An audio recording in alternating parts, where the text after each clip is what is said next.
O mago imperador que governava tudo possuía uma relíquia que continha todos os ensinamentos, mas em certo momento ele acabou sendo traído pelo seu próprio discípulo, que tinha criado e ajudado com tanto afeto e carinho, e após reencarnar no corpo de um jovem garoto, ele jurou vingança a todos os que o traíram para poder obter a relíquia que ele possuía. E em certo momento, ele percebe que o corpo do rapaz que ele reencarnou era apaixonado pela líder da família a qual ele servia, e teria que lidar com esses sentimentos a partir de agora enquanto se fortalecia cada vez mais para obter a sua vingança. O nome do manhwa vai estar na descrição do vídeo, e eu vou tentar lembrar de colocar ele em um comentário fixado também.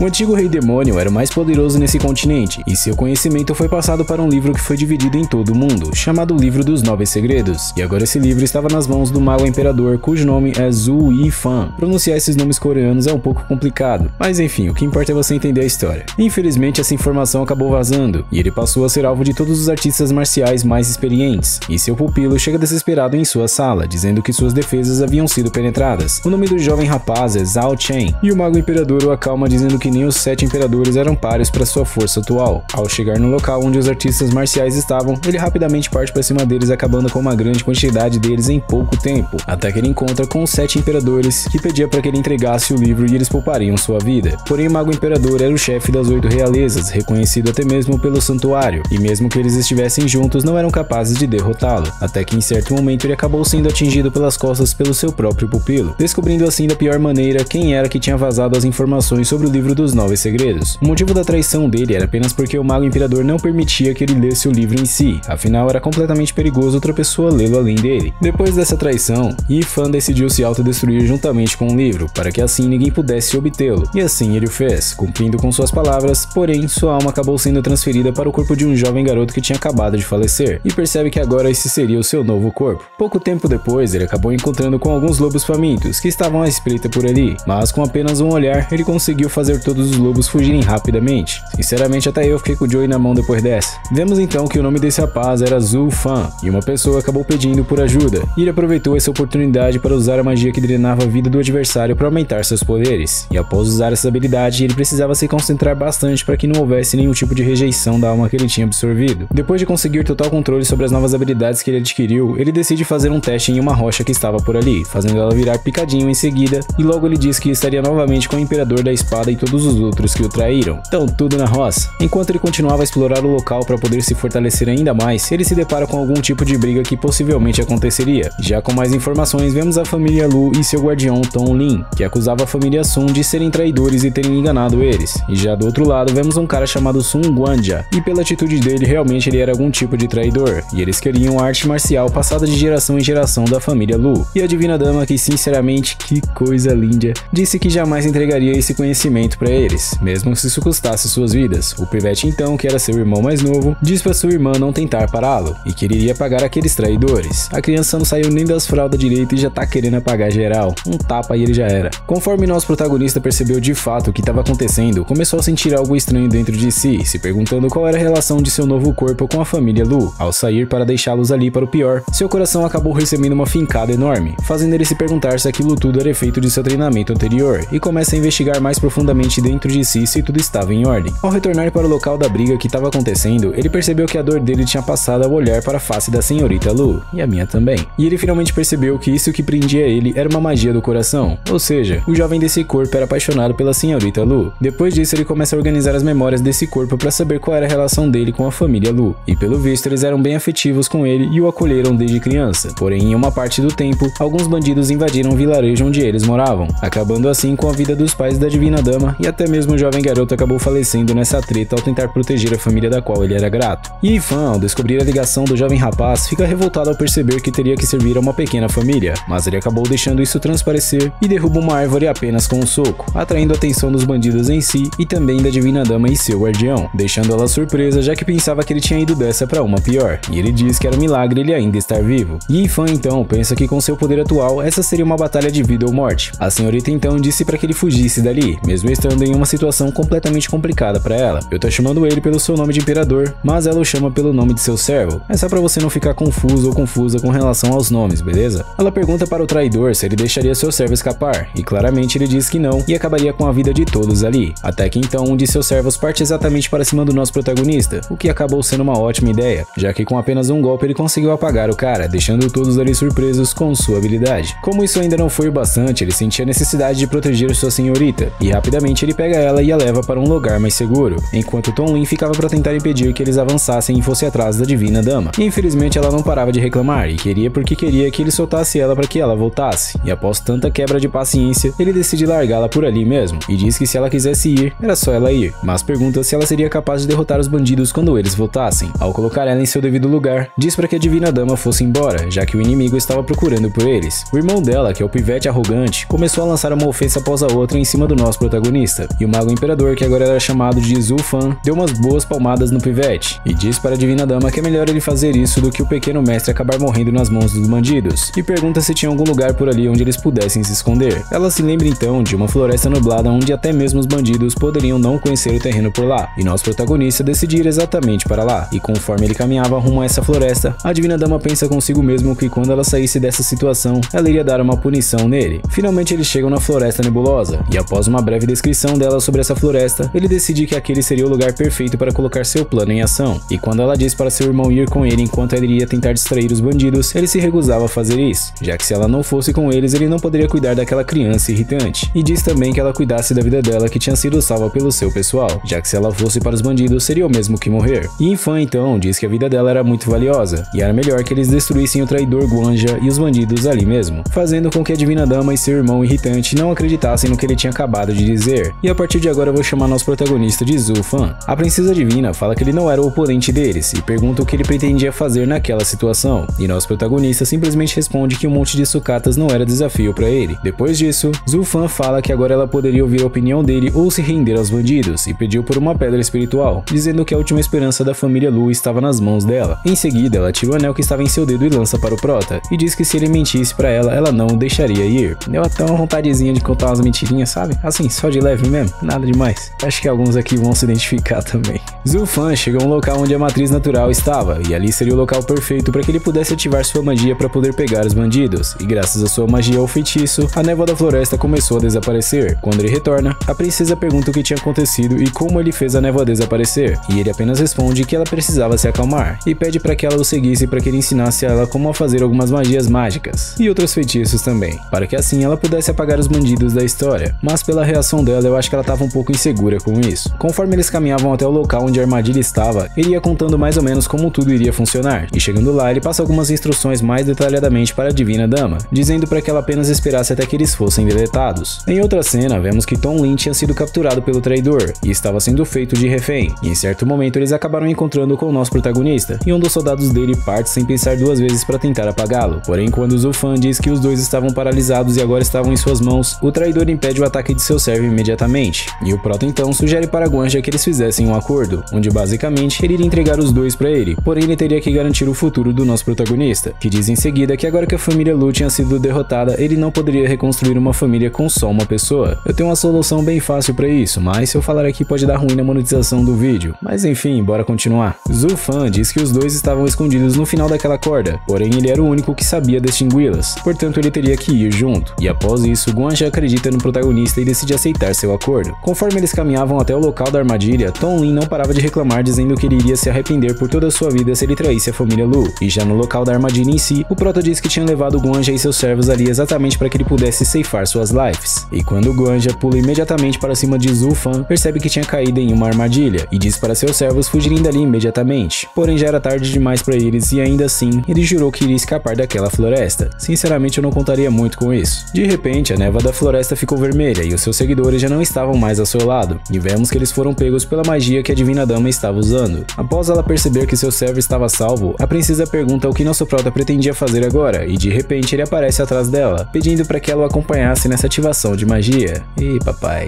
vamos com calma, bichão, vai com calma. E ao ativar a magia que ele tinha preparado especialmente para aquela ocasião, ela sentiu um poder enorme, e de repente alguns espectros surgem para poder acabar com cada um dos bandidos que estavam ali, inclusive Guanja, que era o líder deles. Com o extermínio concluído, Zhu Fan conjura um feitiço que atraiu os espectros para dentro de si, absorvendo o poder deles e atingindo seu poder original novamente. Pelo menos foi isso que eu entendi. E ele percebe que agora estava bem mais forte do que anteriormente, e decide que estava na hora de praticar algumas artes marciais. Seguido disso, a Divina Dama se mostra preocupada com seu servo, que era nosso prota, já que ele tinha sumido dali repentinamente, mas ele disse que tinha apenas ido conferir se Guanja e seus servos estavam de fato no limbo ou não. De repente, Tom Lin começou a lançar um olhar amedrontador em cima de Zhu Fan, porém no final ele apenas queria se desculpar por ter duvidado dele, já que ele tinha pensado que ele tinha traído a família Lu Fan de verdade, não imaginando que aquilo era apenas uma armadilha para pegar os bandidos. E nosso protagonista o acalma em seguida, e ao dizer que eles derrotaram os bandidos graças à ajuda da Divina Dama, que participou também, Tom Lin fica completamente feliz, e diz que agora eles tinham o poder de Zhu, e logo revela que a ascensão da família Lu estava próxima. Quando Zhu Feng pergunta qual era o próximo plano da senhorita, Tom Lin revela que eles planejavam proteger a senhorita na cidade da família Feng Kai, e diz que o filho do líder dessa família iria se casar com a Divina Dama, e vendo isso como uma oportunidade de se livrar desses sentimentos que seu novo corpo tinha por ela, o prota decide aproveitar para ajudá-la a chegar até essa família Kai em segurança. Já em um local misterioso, vemos um servo passando um relatório para um rapaz de aparência suspeita, e ele estava monitorando possivelmente nosso protagonista, e quando o jovem sai, vemos que ele estava de frente ao seu mestre, e planejava algo bem ruim pelo visto. Finalmente a Divina Dama e seus amigos chegam na cidade de Feng, e nosso prota não estava muito impressionado quanto a princesa estava. Ele logo acelera eles para que eles fossem logo para a família Kai, porém a princesa diz que eles não poderiam ir diretamente para lá, e primeiro ela e seu irmão iriam e depois eles voltariam para buscá-los, e Zhu Feng decide ficar para descansar um pouco enquanto isso. Porém, mais uma vez o pivete irritante começou a procurar briga com quem não devia, e como nosso protagonista não leva desaforo de criança mimada para casa, ele dá uma punição no pivete mais uma vez, e diz para a Divina Dama que ela poderia aproveitar o passeio sem ele. Quando Tom Lin pergunta o porquê de ele ter chutado seu mestre, o prota simplesmente manda ele se calar. Em seguida, temos uma visão de uma possível discussão acontecendo, onde uma bela donzela estava acusando o vendedor de falsificar jades, e aquelas que ele vendia eram completamente falsas. Ela tinha olhado para a jade que ele vendia apenas uma vez, mas tinha uma habilidade consigo de que conseguia distinguir se elas eram verdadeiras ou não apenas com um olhar. E nosso protagonista aparece do nada dizendo que tinha um jeito de provar se aquelas jades de fato eram falsas ou não. O vendedor aparentemente não acreditou muito em suas palavras, e por fim ele decide provar de uma vez por todas o quão falsas suas jades eram, e explica como funcionaria esse teste, onde apenas colocando a jade naquele líquido eles saberiam de toda a verdade. O vendedor então, sem pensar duas vezes, lança sua jade dentro da água, e ela começou a soltar sua tinta rapidamente, revelando assim sua verdadeira aparência e chocando a todos que estavam por ali. Como agora não tinha para onde correr, o vendedor deveria assumir que a bela donzela estava certa em sua percepção, e de repente os clientes começaram a perseguir o vendedor em busca de seu dinheiro de volta, já que foram tapeados. A bela donzela então agradece pelos seus feitos, e diz que não queria comprar de fato a jade em si, apenas queria provar para todo mundo o verdadeiro valor dela. Após isso, ele pede para que Tom Lin deixasse 10 pedras espirituais com ele e voltasse para o estado, deixando o coitado numa deprê que mal cabia dentro de si. Em um local mais isolado, ele acabou encontrando com o vendedor de antes, e diz que queria comprar a jade falsa dele por 10 pedras espirituais, apesar de valer apenas 3. E ele ofereceu esse valor todo porque nas mãos dele provavelmente ele poderia conseguir um preço ainda maior. Porém, ainda assim, pelo visto o vendedor não queria vendê-la para o nosso prota, e ele pergunta quantas pedras espirituais ele gostaria. Mas o vendedor diz que queria que ele pagasse com sua vida, e logo alguns marginais que estavam com ele aparecem tentando cercar nosso protagonista. Sem pensar duas vezes, os bandidos acabaram partindo para cima dele. Porém, mal eles sabiam que todos ali, inclusive o vendedor, acabariam perdendo suas vidas pouco tempo depois disso. Em uma casa que tinha por ali, o prota pede para que o guardião da família não deixasse ninguém entrar ali enquanto ele estivesse por lá, e para em frente à pedra que ele tinha conseguido, ativando algum tipo de magia revelando a verdadeira forma dela, que na verdade era chamada de Fire Blood, sendo uma pedra completamente rara e ela poderia criar um Bloody Baby. E quando esse Bloody Baby nascia, ele poderia acabar com as pessoas com facilidade, além de outras coisas também. Nosso protagonista então tenta ativar essa pedra com seu próprio sangue, e pouco tempo depois ele já estava começando a ficar meio fraco, já que tinha perdido muito sangue, e não poderia continuar com aquilo por muito tempo. De repente, sua visão começou a ficar embaçada, e quando ele se lembra do que seu antigo pupilo fez e de sua traição, sua motivação volta novamente com força total, fazendo com que ele desse 110% de si para ativar o poder dessa pedra. No final tudo correu bem, e ele ativou uma habilidade para que ele pudesse absorver a pedra ou algo do tipo, ficando ainda mais poderoso do que ele já estava antes, e agora ele tinha um Bloody Baby consigo, já decidindo assim quais artes marciais ele iria usar e criar a partir daquele momento. Quando ele sai, Tom Lin estava à sua espera, dizendo que alguém da família Kai tinha ido ali para lembrá-los do compromisso que eles tinham, e quando ele diz que precisavam se apressar pois eles não poderiam deixar a princesa divina esperando por muito tempo, o prota pergunta o porquê de ele não ter perguntado o que ele fez dentro da casa, já que ficou 10 dias lá, e Tom Lin simplesmente diz que o que ele fez lá dentro ou deixou de fazer era assunto dele, portanto eu estaria pronto para ouvir caso ele quisesse falar sobre isso um dia, fazendo Zhu Feng pensar que gostaria de ter experimentado esse tipo de fidelidade na sua vida anterior. Quando eles chegam na casa da família Kai, eles foram completamente mal recepcionados postos pelos guardas de lá, mas ainda assim Tonlin se apresenta, juntamente com Prota, que agora tinha se tornado servo oficial da família Lu, dizendo que sua senhorita era convidada deles. Porém, eles não acreditaram no que eles disseram e revelaram que já era a terceira pessoa que tinha passado por ali dizendo ser da família Lu, chamando eles de vigaristas também. E quando Tonlin iria começar uma briga entre eles, o Prota acabou puxando ele para longe dali, percebendo que eles tinham tratado a Divina Dama e seu irmão com completo desprezo. Ao chegarem na cabana em que um jovem garoto irritante estava, o garoto pula nos braços de Tonlin completamente desesperado. O pivete então diz que sua irmã tinha ido procurar o seu noivo, e o chefe da família tinha pedido para que ela voltasse e cancelasse o contrato de casamento, deixando o protagonista completamente revoltado com aquilo e gruda no pivete para que ele o levasse até o local onde sua irmã estava. Já na família Kai, vemos o filho do líder que estava aproveitando os momentos com sua nova companheira, enquanto a Divina Dama não acreditava no que estava vendo por ali. Ela até tenta falar com ele numa boa, mas o estrume de gado disse que não tinha mais nada a ver com ela, e que agora em seus olhos existia apenas uma jararaca chamada Yuffie, que eu vou continuar elogiando negativamente. A Cascavel então acaba se achando demais, dizendo que a garota que ele gostava agora era ela, e ainda zomba da Divina Dama pensando que tava arrasando. Mal a megera sabia que com essas perninhas de cambito, um sopro que o vento desce e a palha humana voava longe. Hanso é o nome do que eu sinto por essa guria. A Divina Dama ainda assim se rebaixa e pede para que ele não cancelasse o casamento deles, e o gado-chefe apenas diz que aquele problema não tinha mais nada a ver com ele. Ele ainda consegue ser pior do que o gado querido de um anime que vocês já conhecem. Quando a princesa disse que eles se conheciam desde que eram crianças e implorou pela ajuda dele, a jiboia mutante acabou ficando irritadinha e deu um tapa na face da nossa divindade, dizendo que era melhor ela ficar longe dele.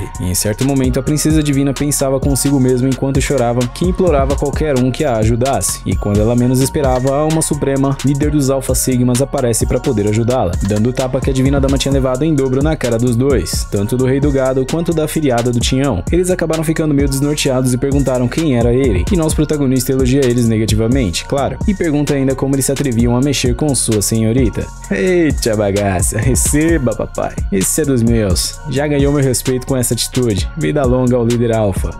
Se você me assistiu até aqui, eu agradeço muito de coração, mas eu ainda tenho algo para poder falar com você. Ultimamente minha vida tem sido uma correria lascada, então se você reparar que minha voz tá um pouco cansada ou coisa do tipo, é porque as coisas realmente aqui estão bem complicadas. Além dos meus trabalhos aqui no YouTube, eu tenho outras coisas para fazer por fora também, além de estudar outras coisas. Então chega uma hora que o nosso corpo ele vai começando a bater o limite dele, mas ainda assim eu vou continuar me dedicando a trazer um bom conteúdo para vocês. Eu sei que alguns de vocês não gostam muito de manhwas, mas assim, os meus canais são as minhas empresas. Então se eles não estão indo bem, eu tenho que testar coisas novas para poder fazer com que essa empresa permaneça intacta e continue progredindo sempre. Então por esse motivo eu trago resumos de manhwas para ver como que vai ser. A gente está em uma fase de teste agora. E se eu ver que os vídeos de manhwas não foram tão bens, ou que acabaram ficando tete a tete ali com os vídeos de animes, provavelmente eu vou continuar trazendo os vídeos de animes, beleza? Porém, como eu disse, a gente está em uma fase de teste. Então essa fase é muito importante e eu espero muito contar com o teu apoio, beleza? Eu sei que por mais que você curta animes, também é muito interessante a gente abrir um pouco a nossa mente para histórias melhores e às vezes até mesmo um pouco mais desenvolvidas, tá ligado? Porque, cara, anime ultimamente tem sido muito genérico, as histórias são